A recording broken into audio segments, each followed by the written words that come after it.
kind of lost track of what's going on. So I'm back. Today I'm going to be doing a huge massive book haul in March, April, May and June. I'm probably going to have aged 50 years by the time we finish doing this. Baccano and Hannah, Tales of Zestiria, A Court of Frost and Starlight, Daughter of the Siren Queen, Ink, Iron and Glass, Legendary, Jinxed, Ace of Shades, The Smoke Thief, The Outcast, Spellslinger and Shadow, Black Shot, and the End of Time, Finishing Trials, Exile, War Storm, Exit, Ivory, Didn't Blood and Black Princess, Theatrical, Frankenstein, Lydia, Twist, Charmcast, Beyond the Dark and Shore. Damn! Now I'm going to hit you guys with the manga that I received and bought throughout those 4 months. Aoharu, Machinegun, 10 and 11. Basically we have our main character who's mistaken for a guy because she kind of looks like one a bit and dresses like one, and she ends up getting drawn into the world of survival games. These two right here, it finally happens. Finally. If you've read the series, you know what I'm talking about, but it finally freaking happens. It's taken this long. Devil is a Part-Timer, Volume 11. Basically, the devil comes to our world and he ends up working at what is essentially McDonald's, and he's kind of like, you know, I'm gonna take over this world, but first of all, he's got to, like, navigate it. So all this time I've been working my fingers to the bone? And cleaning up your messes without so much as a morning off? No more allowance for you, sire! You're going there? You're really gonna go there? This series is freaking hilarious. What the heck took you so long? I had to go back to the apartment and pick up my general's cape! Fairy Tail S Volume 2. This is the second and final volume in the Fairy Tail S series. This really soothed me after the end of Fairy Tail. I'm not gonna lie, I'm still stinging a bit from that. Most of these chapters we've seen before in OVA form in the anime, and there is one chapter specifically that was created from some drawings Mashima did on Twitter. Sacrificial Princess and the King of Beasts Volume 1. This is basically a Beauty and the Beast kind of retelling. The main character is offered up as a sacrifice to the King of Beasts, and she was kind of solely raised for that purpose, which is, you know, harsh and unfair. She's not like the other sacrifices, she's not afraid of the king, and that kind of intrigues him, and she ends up staying. Oh, it's really cute though. Seven Deadly Sins, Volume 26 and 27. Quite far into this series and I don't want to spoil it, but basically we had this group of 7 knights who were known as the Seven Deadly Sins, and they were kind of criminals because they were supposed to have murdered someone. Right now in the story they're facing down the 10 Commandments, who kind of aren't here to play, and things are pretty intense right now. Camelot's been brought in and Arthur, and we've had some pretty interesting twists and reveals in these 2 volumes. The Isolator, Volume 3, this is by the creator of Sword Art Online. In the world of the book, there's the Jetais and the Ruby Eyes. The Ruby Eyes are the bad guys, and our main character is a Jetai, and he joins this agency whose job is to battle against the Ruby Eyes. So far, this series has been really interesting. It's quite different from Sword Art Online. The powers are really interesting and varied. Our character is very into, like, erasing people's memories of him and kind of being quite isolated, but I'm not sure how that's going to fly in a team situation. Bungo Stray Dogs Volume 7, this series is great for book nerds. The main characters are all named for Japanese authors, and our bad guys are named for various other authors like F. Scott Fitzgerald, what's his face, Grapes of Wrath dude. Shit. And their powers kind of reflect the author's books. Basically what's going on is our main character is part of the organisation who are the good guys, and they're kind of in this 3-way war with the bad guys and the mafia. Waiting for Spring Volume 6. This is a really cute romance series, and our main character is determined upon starting high school to kind of branch out of her comfort zone and make friends and do things she wouldn't normally do, and she ends up being friends with 4 members of the basketball team, and one particular member of the basketball team she has a crush on. And this series is kind of all about the love triangle between her and him and her childhood friend who turned out to be a guy and she thought he was a girl. And he does kind of look like a girl, to be fair. Star Wars Lost Stars Volume 1. This is the manga adaptation of a book by Claudia Gray. I have been meaning to read the actual book for ages, but I still haven't got around to picking it up. And I really jumped at the chance to review the manga version of it. I love the way Han and Leia and Luke are woven into this. We kind of start off and then go back in time. These 2 childhood friends, Thane and Sienna, they end up joining the Imperial Academy, but ultimately Thane ends up joining the Rebel Alliance and Sienna is still with the Empire, and, you know, he's kind of determined to save her and she's like, I'm gonna kill you. Oh, it's really good too. Baccano Volume 3, this is the final in the manga series, I think. Baccano is basically set in the 1930s, and our main character is kind of involved with the mafia, and he's part of this other mafia group, and it kind of follows that, but there's a really brilliant supernatural twist thrown in with the mafia as well. Man, trying to do quick descriptions for these is absolutely slaying me. Inspector Volume 7, the Still Lady Nanase arc is over and life kind of returns to normal a little bit. Kotoko kind of solves different mysteries and supernatural problems, but there's no solid arc starting in this one, but there should be in the next one. The Heroic Legend of Arslan, Volume 8, aka Arslan Senki. Completely love this series. We follow Arslan, who is this really young prince, and his kingdom is kind of attacked and taken over, and he has to get it back.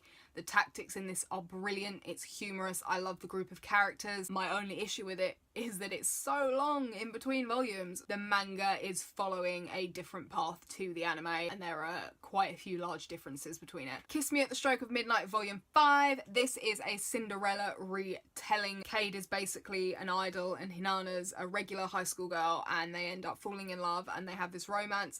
But it's not all smooth sailing. Kind of sitting there and I'm like, Cade, please don't do the thing. Cade, please don't do the thing. Wake Up Sleeping Beauty Volume 4.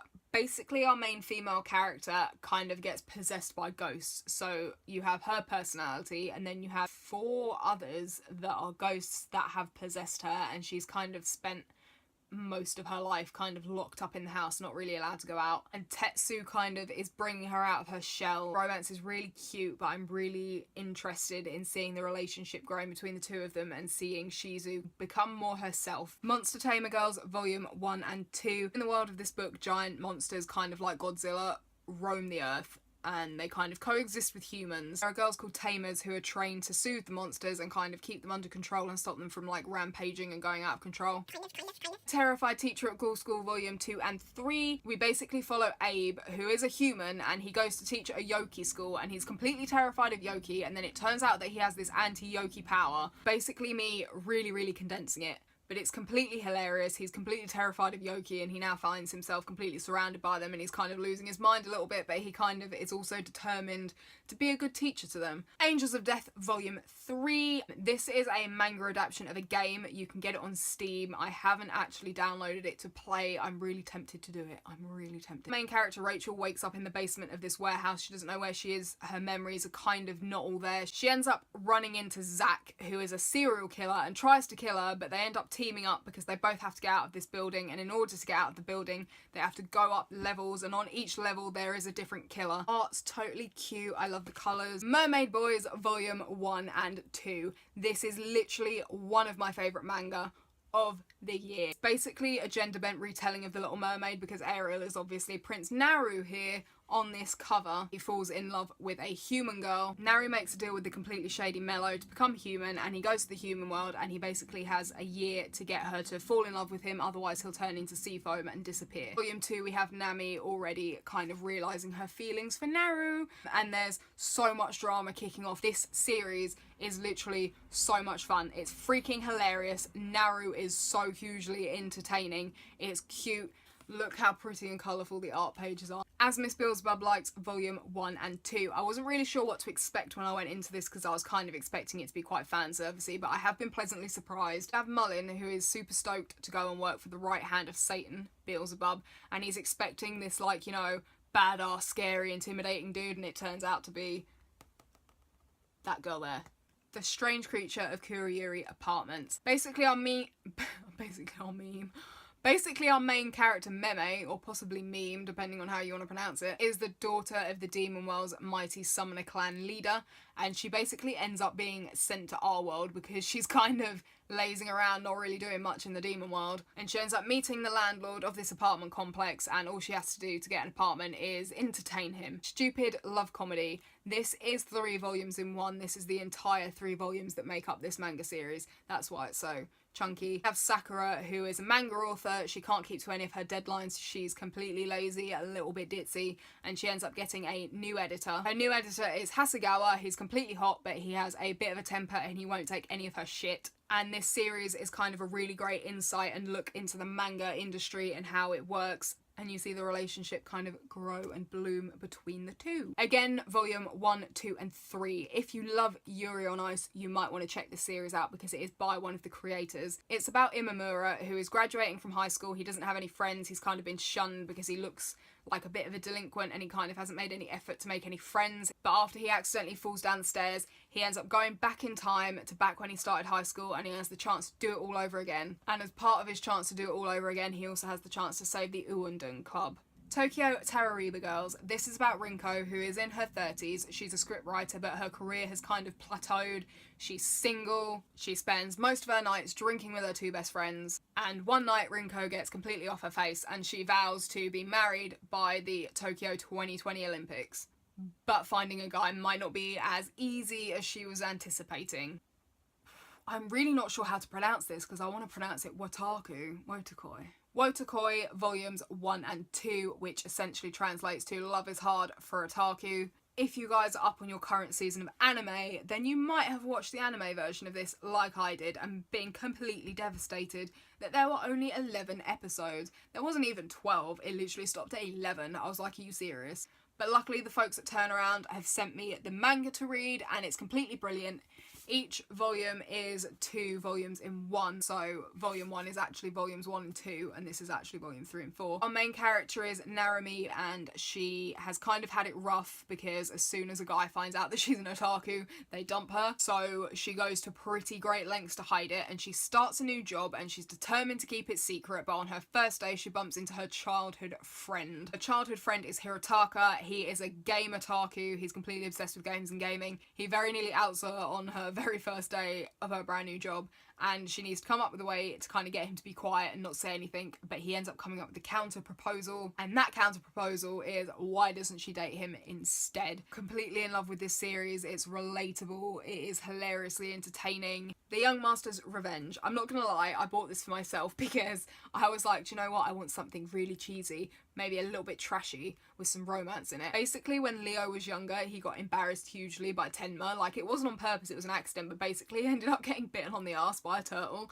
and no one will let him forget it. And he kind of went away to school in the West, and now he's come back and he's completely out for revenge on Tenma, and he's completely 100% solid, totally gonna work plan that's totally not gonna backfire is that he's going to make Tenma fall in love with him, and then he's going to humiliate her.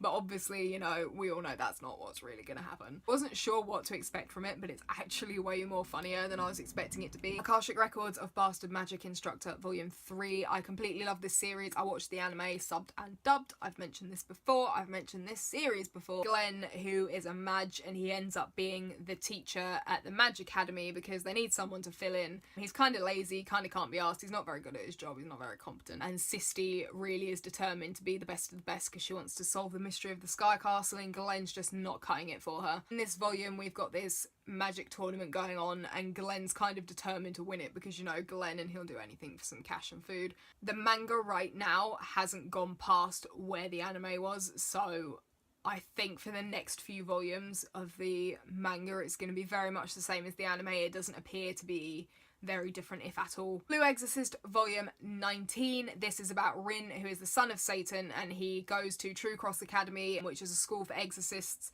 and he's determined to become the best exorcist that he can be. In this particular volume, Mephisto has loosed a mime on the school as Ambrosius Feli's his nephew or whatever he lied about, which is just not going to work out for anyone, we all know this, except for Mephisto, because he's Mephisto. Yoki Rental Shop Volume 3. Our main character Karasu kind of has this pet shop that's like a front for a Yoki rental shop, and you can rent a Yoki to do a job for you. Karasu's been doing this to kind of build up an army so he can go against that powerful father, and his half-brother Haragi kind of finds him, and he's not what he was expecting for a half-brother. They both end up facing down their father, and Karasu loses, but because Haragi's not a failure, Haragi's kind of trapped there. And in this volume, they meet their other half-brother, who has a bit of a screw loose, shall we say. Honestly, you guys, the art for this is so pretty. Twin Star Exorcists Volume 12. This series is about Rakura and Benio, and they're fated to be the Twin Star Exorcists, which means they're going to get married and they're going to give birth to this kid who's going to be like the best exorcist ever. But the series right now is kind of focusing on them and their training and how Rakura is trying to build up to be the best he can be.